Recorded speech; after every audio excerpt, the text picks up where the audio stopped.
ला भाव नाही, शेतकऱ्याच्या कापसाला भाव नाही, शेतकऱ्याच्या सोयाबीनला भाव नाही, वीज कनेक्शन 4 वर्षापासून बंद पडलेली आहे। सोयाबीन खरेदी केंद्र काही दिवसापुरता चालू झाले, त्याच्यानंतर बंद झाले। सीसीआय सेंटर आपण जोर जबरदस्ती या ठिकाणी सुरू केले, ते सुद्धा बंद करण्यात आले। शेतकऱ्यावर या ठिकाणी अन्याय करण्याचं काम हे सरकार या ठिकाणी करत आहे। तुम्हाला माहित असेल की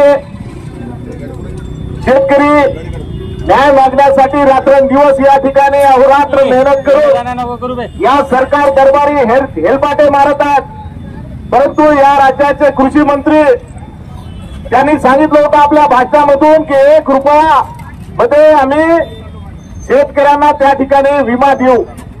मुख्यमंत्री फडणवीस उपमुख्यमंत्री होते आणि त्या कार्यकाळात 1 रुपया विमा दिला, परंतु जसंही या ठिकाणी त्यांचं पुन्हा सरकार आलं, 1 रुपया भिकाऱ्याला सुद्धा आम्ही देऊ शकत नाही, भिकारी सुद्धा 1 रुपया घेत नाही असं वक्तव्य कृषी मंत्र्यांनी केलं।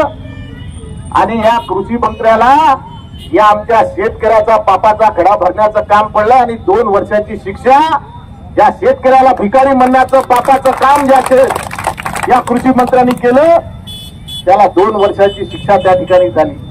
अशा कृषी मंत्र्याचा राजीनामा झाला पाहिजे।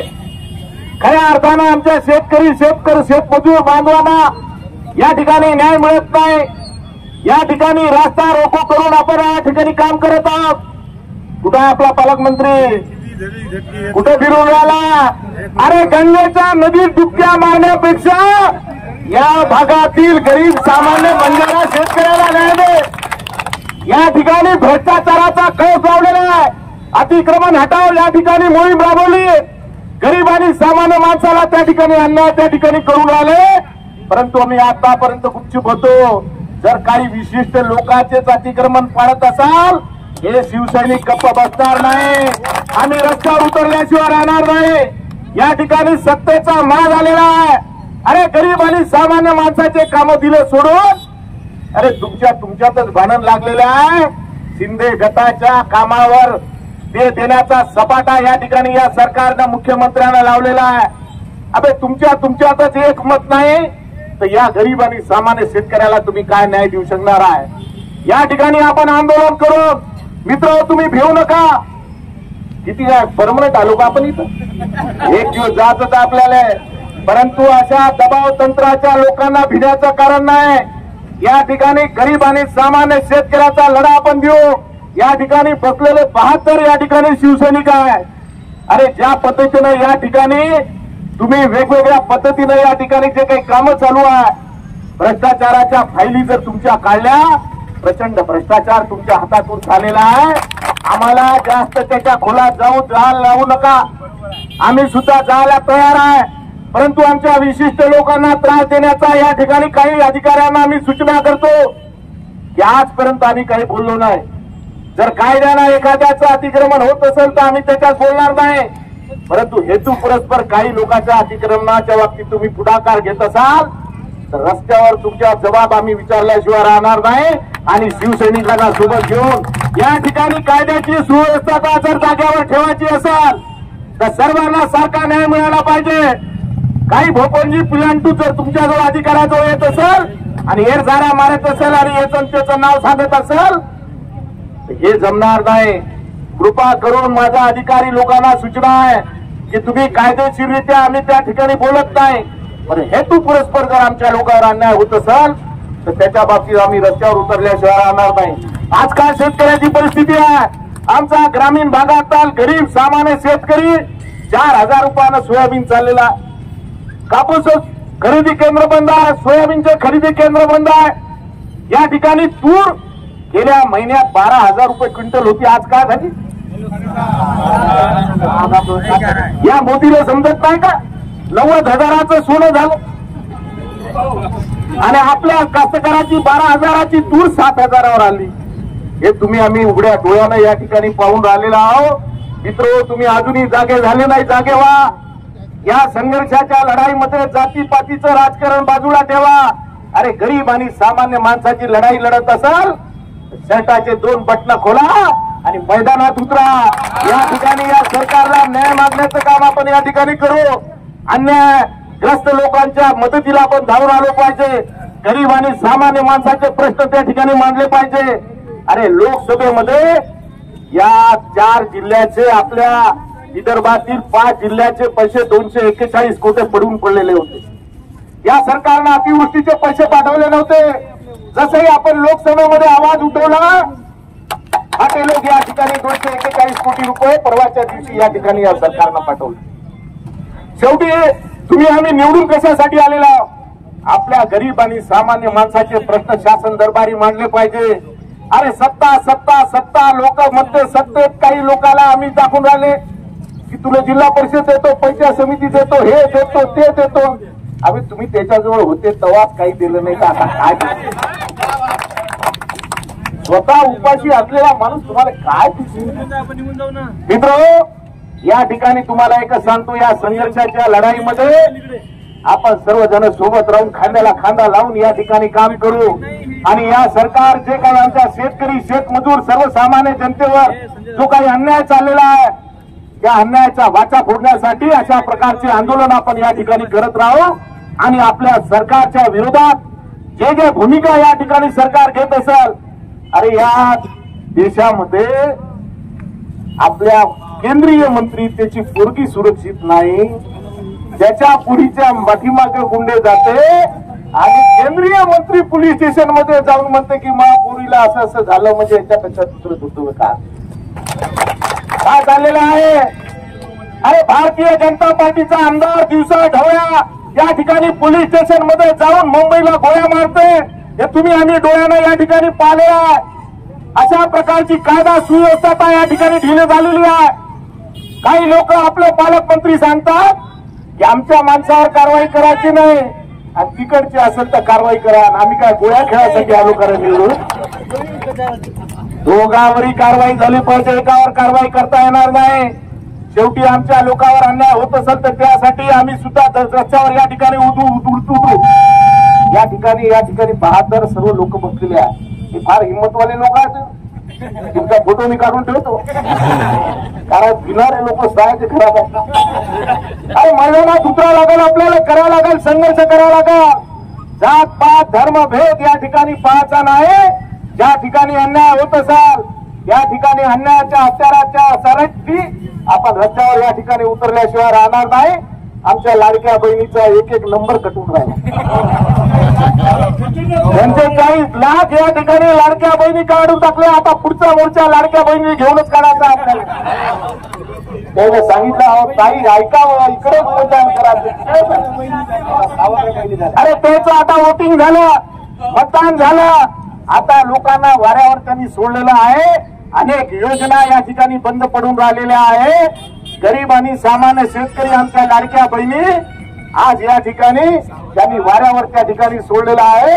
आजच एक आमची विधवा महिला माझ्याजवळ आली, तिने सांगितलं की भाऊ माझं नाव यादीतून या ठिकाणी काढलेलं आहे, मला पगार चालू होता 1,500 रुपये देत होते। मी म्हणलं ताई आता तुझं वोटिंग झालं, आता तुझं काम झालेलं आहे, तू घरी जा। आमच्या त्या ठिकाणी 10,000 रुपये देऊन युवा मित्र त्या ठिकाणी मुख्यमंत्र्याच्या याच्यामध्ये लावले। लाडका भाऊची टीम माधव आली यवतमाळात, 200-300 लोक म्हणे भाऊ आमचा पगार बंद झाला। त्या म्हणलं कसं काय बंद झाला? तर म्हणे आता आम्हाला बंद केलं। मग त्यामध्ये आपले मतदान झालं तुमचं, आता पुढच्या इलेक्शन मध्ये 6 महिने आधी अजून ऑर्डर देते। काय लोकांना खुलता पाय, कुंडी जशी आपण लहानपणी त्या डाल्यात पकडासाठी दाणे टाकत होतो, असे दाणे तुम्हाला या ठिकाणी टाकले। त्या दाण्यावर जातीपातीचं नाव लिहिलं आणि त्या दाण्यामध्ये तुम्ही फसलेले आहे। आणि आज आपल्या हक्काचा, आपल्या घामाचा या ठिकाणी शेतकऱ्याच्या मालाला भाव मिळत नाही, हे तुमचं आमचं या ठिकाणी दुर्दैव आहे। म्हणून हा मोर्चा या ठिकाणी आपण आयोजित केलेला। या संघर्षाच्या लढाईमध्ये आपण सातत्याने लढत राहू आणि आपल्या लोकांना न्याय देण्याची भूमिका आपण या ठिकाणी करत राहू। आमच्या पत्रकार मित्रांना सुद्धा विनंती आहे की अरे तुम्ही या ठिकाणी पत्रकार काय, या भागात जे अन्याय अत्याचार होत असेल त्याचा आवाज उठवणारे आमचे पत्रकार बांधव या ठिकाणी निर्माण झाले पाहिजे आणि तशा प्रकारचं काम या ठिकाणी झालं पाहिजे। हेतुपुरस्पर जर कोणावर अन्याय होत असेल, हेतुपुरस्पर जर कोणत्या कारवाई होत असेल ही गोष्ट आपल्या लोकशाहीच्या दृष्टिकोनातून चांगली नाही। याच्याबद्दल सुद्धा तुम्ही आम्ही सर्वजण एकत्र राहून या ठिकाणी सर्वसामान्य जनतेला न्याय देण्याचा या ठिकाणी आपण प्रयत्न करू एवढंच या प्रसंगी सांगतो। आपण मोठ्या संख्येने या ठिकाणी सर्वजण उपस्थित झालात त्याबद्दल सर्वांचं मनापासून या ठिकाणी आभार व्यक्त करतो। आणि आपल्या या शेतकऱ्याच्या मालाला भाव दिलेला नाही। कर्जमाफीच्या बाबतीत तुम्हाला माहित आहे जेवढे पक्ष आहे सहाय्याच्या जाहीरनाम्यात सर्वांचंच कर्जमाफीचं नाव नाही कुठे गेली कर्जमाफी। एक तरी सरकारमधले सत्तेत आले लोक कर्जमाफीच्या जाहीरनाम्यात त्यांनी त्या ठिकाणी लिहून ठेवलं की आम्ही सत्तेत आल्याबरोबर लोकांची कर्जमाफी करू। झाली का कर्जमाफी? ताबडतोब कर्जमाफी झाली पाहिजे। जे आश्वासन तुम्ही दिलेलं आहे जे तुमच्या जाहीरनाम्यात सांगितलेलं आहे की आल्याबरोबर शेतकऱ्याचं कर्ज माफ आम्ही करू। माझं मुख्यमंत्री देवेंद्र फडणवीस साहेबांना या ठिकाणी आमच्या या मोर्चाच्या माध्यमातून विनंती आहे की भारतीय जनता पार्टीनं आपल्या जाहीरनाम्यामध्ये कर्जमाफीची या ठिकाणी घोषणा केली होती की ताबडतोब अंमलात आली पाहिजे, अन्यथा आम्ही त्या ठिकाणी या कर्जमाफीच्या संदर्भात पूर्ण जिल्ह्यामध्ये आंदोलन उभारू आणि कर्जमाफी आमच्या शेतकऱ्यांना न्याय मिळवून देऊ एवढंच या प्रसंगी सांगतो आणि माझे 2 शब्द संपवतो। जय भवानी, जय शिवाजी, जय भवानी, जय शिवाजी, जय जवान, जय किसान, जय जवान, जय किसान। बाळासाहेब ठाकरे पक्षाच्या वतीने आमच्या शेतकरी राजाच्या न्याय हक्कासाठी रास्ता रोको आंदोलन करण्यात येत आहे। आताच निवडणुका पार पडल्या आणि जे सरकार निवडणुकीमध्ये आलेलं आहे त्यांनी आश्वासनाचे डोंगर काही दिलेले होते, परंतु हे जे आश्वासन त्यांनी दिले होते सपशेल त्याच्यात ते फेल ठरत आहे। त्यांनी पहिलाच मुद्दा घेतला होता की कास्तकारांची शेतकऱ्यांची या बळीराजाची आम्ही पूर्णतः कर्जमुक्ती करणार, परंतु त्या मुद्द्यावरूनही ते मुकरले। त्यानंतर सोयाबीन आणि कपाशीला आम्ही योग्य भाव देणार, परंतु ते भाव सुद्धा अजूनपर्यंत कास्तकाराला भेटला नाही। आपण सर्व नागरिक बघत असणार की मार्केटमध्ये जेव्हा तुम्ही जाताय तर असं वाटत आहे कोविड लागलात काय, लॉकडाऊन लागलं काय। म्हणजे लोकांची जे काही आर्थिक जे चक्र असते हे आर्थिक चक्र जे आहे या महाराष्ट्र राज्याचं हे जवळपास थांबलेलं आहे। कारण याच्या मागे कारण आहे 51% कास्तकार आणि शेतकऱ्याच्या भरोश्यावर महाराष्ट्र चालते आणि हा कृषी प्रधान देश आहे।